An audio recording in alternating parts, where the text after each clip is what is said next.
One of the hardest fighting fish in freshwater is a striped bass. You don't reel them in very easily, and they can be very tasty table fare as well, but they can be very tricky, finicky, and hard to locate. On this week's show, we hope to give you some tips and pointers to help you find them on your favorite reservoir. Glad you're along with us. Striped bass fishing today. Let's Fish TV is on the air right now. That is a fish. Oh man, look at this. It's time for the only program that brings you real-time fishing reports from the Southwest region every week. Oh my gosh. Oh, look at that. Woo! This is Let's Fish. Hi everyone, and welcome to Let's Fish TV. If I asked you to name the top 3 striper fishing lakes in the state of Texas, would you know the answer? Of course, everyone would know the #1 striper destination. That's Lake Texhoma on the Texas-Oklahoma border. But would you know numbers 2 and 3?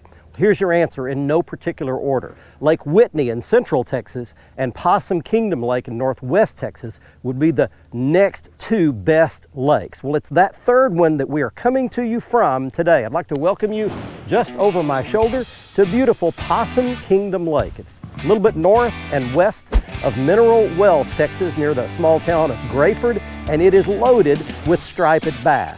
We've got a beautiful day today, and we're going to show you some of the migration patterns of stripers, where you can find them not only here, but on your favorite lake that has stripers, and a few tips and techniques that will help you put more of them in the boat.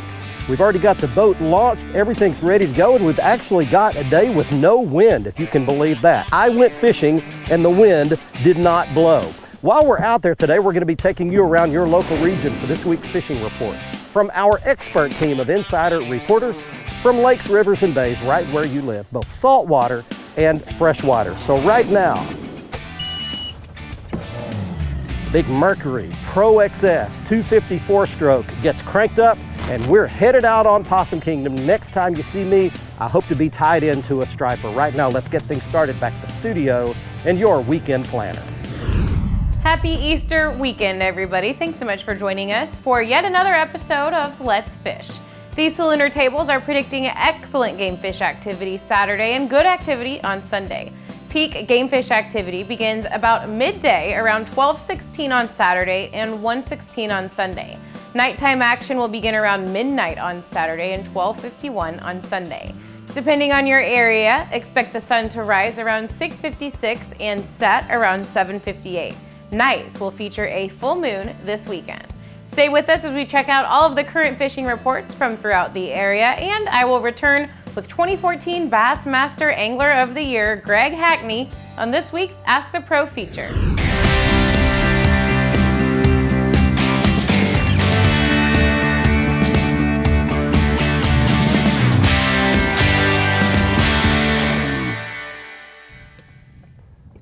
There we go. There, I got one. Oh, feels like a good pull.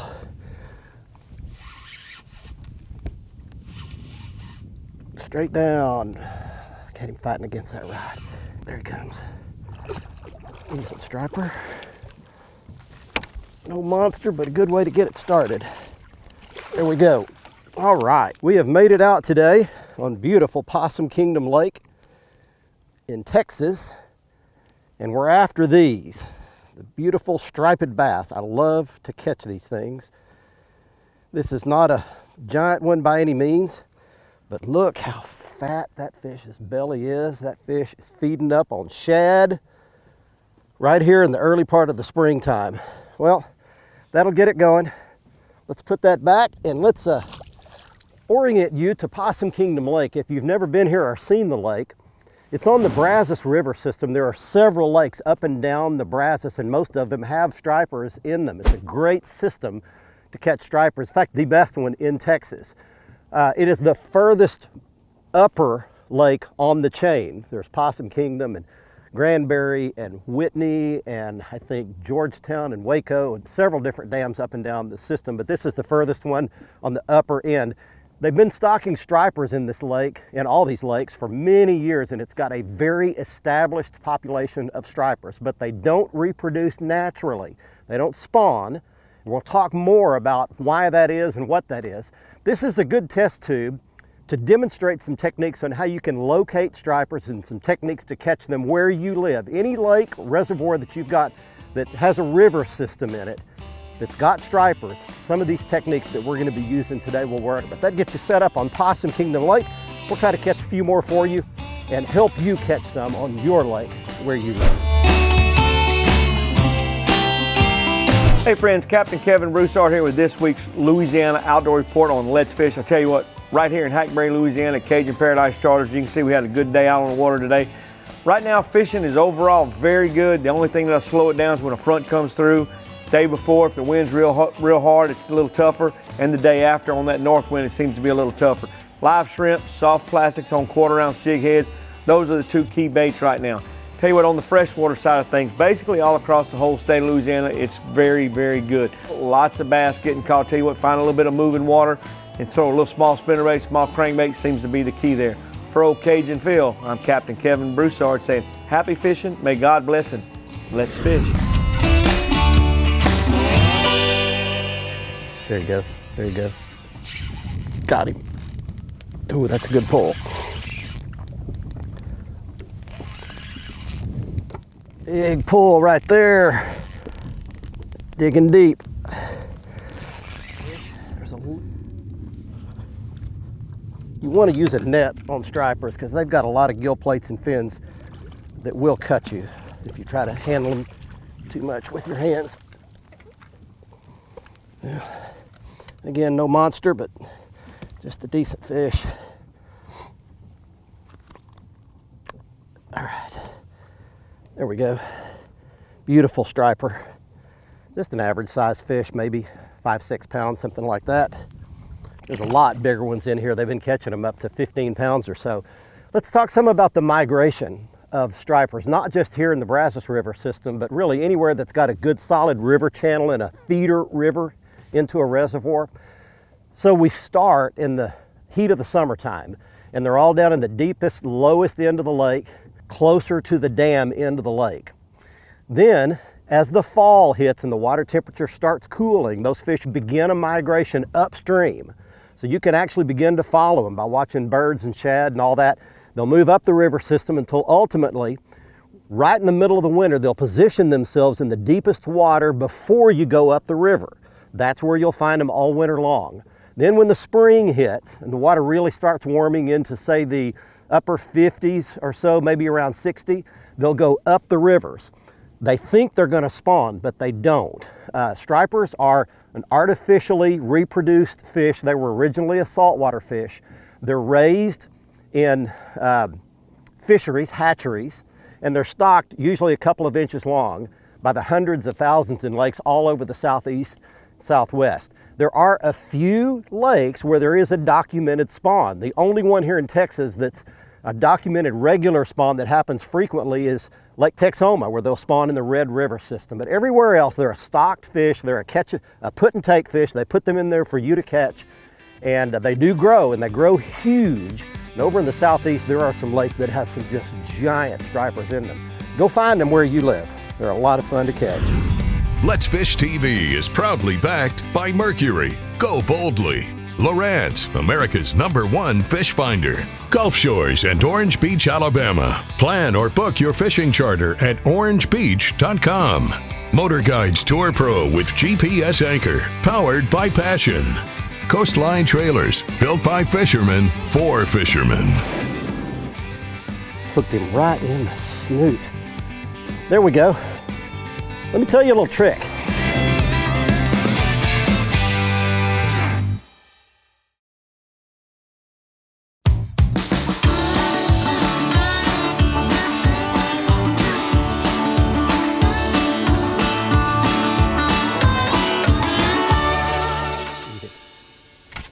He got it. Oh, look at him bow that rod. Man, they are some tough fighting fish. You know, stripers that you catch in the late winter and early springtime are usually fatter fish because they've been eaten. Oh yeah, that's a good one. Look at that. Look at that. They've been feeding up on shad all winter long, and they're usually about the fattest they're going to get in the springtime, and they get skinnier through the summer. So these are all really healthy fish. That's a good one there. Look at that baby. There we go. Oh yeah. Hooked him right in the snoot. There we go. Let me tell you a little trick. I'm teaching you all the things that I'm learning about this sport as we go. You never stop learning. Never stop learning about fishing. Every time you go, you learn something new.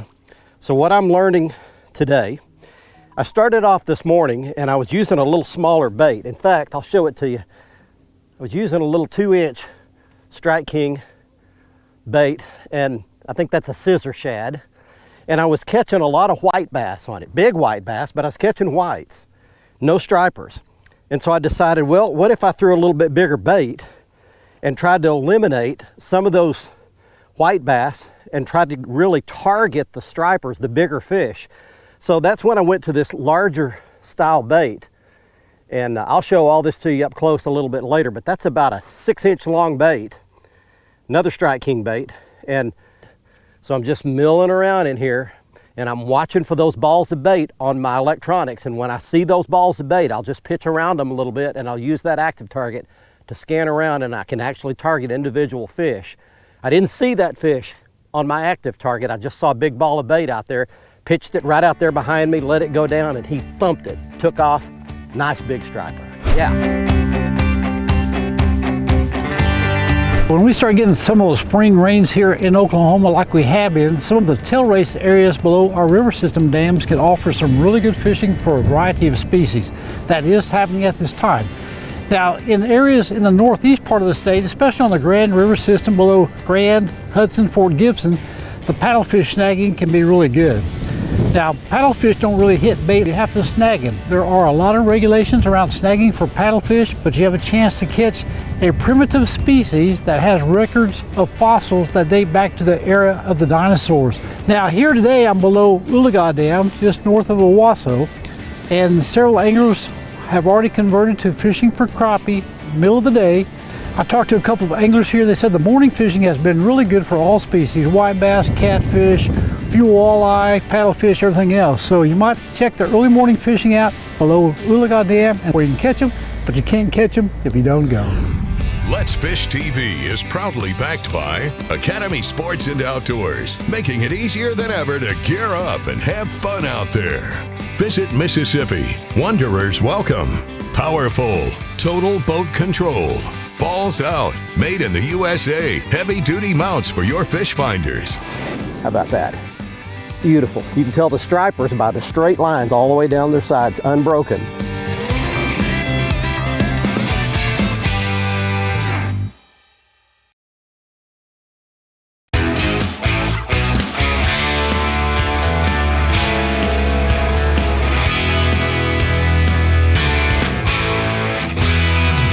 Got it, he's got it, he's got it, he's got it. There we go. I'm watching these fish eat my bait. Well, today I'm using a technique. It's a dead sticking technique is what they call it. It's basically vertical fishing straight down in real deep water. I'm staying right over the river channel. I'm in about 50 feet of water, and the fish are anywhere from 30 to 40 feet down for the most part, and I'm watching them, watching my bait down there. And I'm basically just holding my bait pretty still. Occasionally, if I see a few fish milling around out there, I'll pitch it out there to them. Wow. But for the most part, I'm just dead sticking it. I'm letting that bait sit still in the water, and just the little bit of current in the water, the little bit of movement by the boat is enough to trigger these fish to strike. So that's the technique you use when the water's cold. All through the winter, in the early part of the spring, you want to use this dead sticking technique. You want to just drift real slow and let your bait just gently move in the current. Then as that water warms up on in the late spring, summertime, when those fish get a lot more active, you can catch them on a swim bait, a top water. That's a better fish. Look at the size of this one. There we go. A lot of moving baits will catch them once you get on up into the warmer weather months, once that water gets, say, warmer than 65 degrees or so. There we go. How about that? Beautiful. You can tell the stripers by the straight lines all the way down their sides, unbroken. The white bass have broken lines down their sides, and then the hybrids, there will be stripes, but there will be kind of jagged and off-centered a little bit. There'll be a much wider fish. But that is a pure striped bass, raised in a hatchery, stocked when he's about 2 inches long, and he grows this big and bigger. That one's a little better fish. So we're doing better. But using that dead sticking technique, all I'm doing is just kind of holding it out there, dropping it to the level that I see the fish. So you want to have, even if you don't have an active target like I do on this Fishing Specialties pole where I can scan it around and target the fish, if you just use your depth finder and you see where the bait is and where the fish are located, you just drop it to that level and wait until one bites it. Wait till my bobber goes down. Hi everybody, and welcome to this week's Lone Star Lakes, brought to you once again by Rapid Reticle.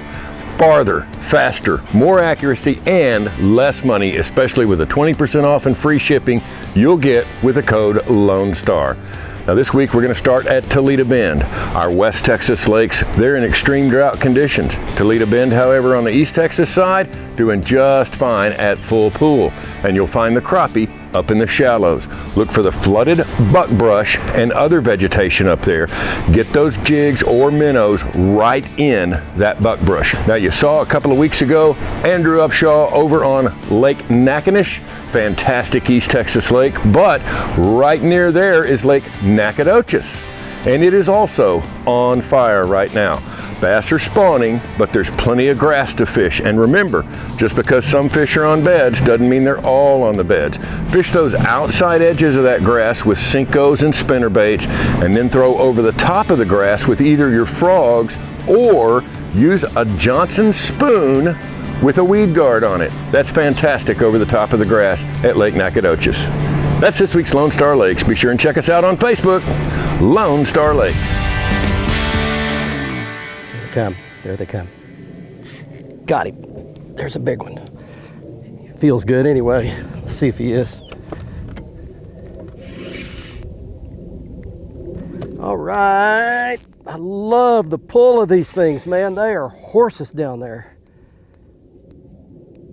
Just got his head down and just digging deep.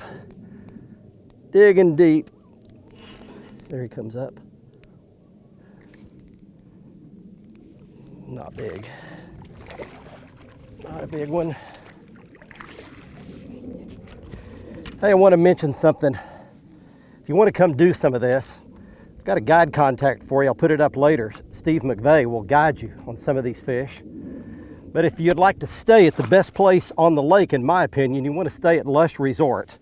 It's beautiful, set right on the shoreline of Possum Kingdom Lake. In fact, the room that we stayed in last night has a balcony that perfectly overlooks the lake. They've got a big dock down below. You can come in on the lake and dock your boat there. Great restaurant, top-notch food. 2 pools, one lower level and upper level. Again, beautiful rooms, great accommodations, just everything you would want, and a perfect place to stay right on Possum Kingdom. You can contact Lush Resort. You come up here and stay where we stay when we come in.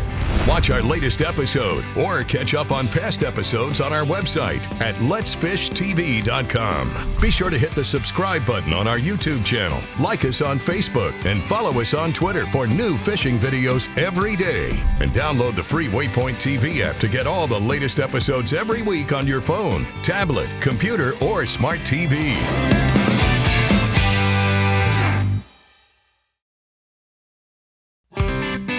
Let's Fish TV is proudly backed by Lou's, feel the difference. Mamba Boats, ride with pride.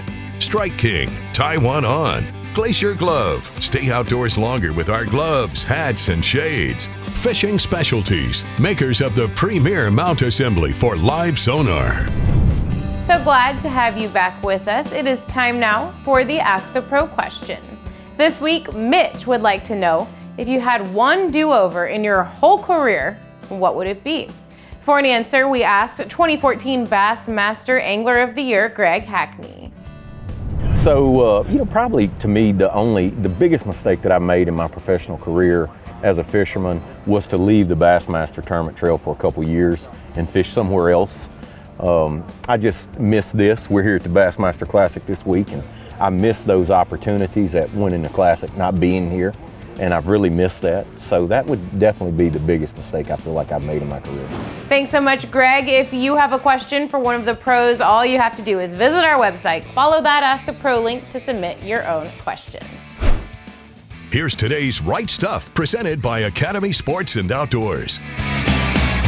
Next up on the Academy Right Stuff, it's the right gear to go catch stripers in a very sporting way like we did on this week's show. It begins with this great spinning rod outfit. This is the Lew's TP 1X Speed Stick. It's the perfect spinning rod for doing this. It's 7 foot, medium action with a medium fast tip, and it's really fun to reel those big stripers in on this rod. Then we've got the reel spooled up with Strike King Tour Grade braided line, got Strike King Tour Grade fluorocarbon leader, 6 feet of it, about 10-pound test on the end, and that's the rod and reel setup that we used. The bait that we used is a Strike King caffeine shad. It's kind of a pearl white color. It's rigged on a 3/16 ounce lead jig head, and it was perfect for catching those stripers. I couldn't have done it today without my Lowrance Active Target and my Fishing Specialties pole outfit. This actually puts that active target transducer in the water, lets you rotate it 360 degrees, and it's got the new magnetic breakaway bracket. If you hit a stump or a dock, this will break away. It won't harm anything. You can put it right back in its place, turn these 2 knobs, and everything is good to go again. You can check it out at the Fishing Specialties website you see on your screen. My wife and I once took someone into our home to live with us for a little while. She came from a really bad background, had been in lots of trouble, and just needed a respite, a place to stay, get her head together for a little while. She ultimately chose to leave our home and go back to her bad situation, and I'll never forget what she told me the day she left. She said, "I know I'm going back to a bad situation, but at least it's a known bad, and I know how to deal with it every day." Needless to say, the story did not turn out well.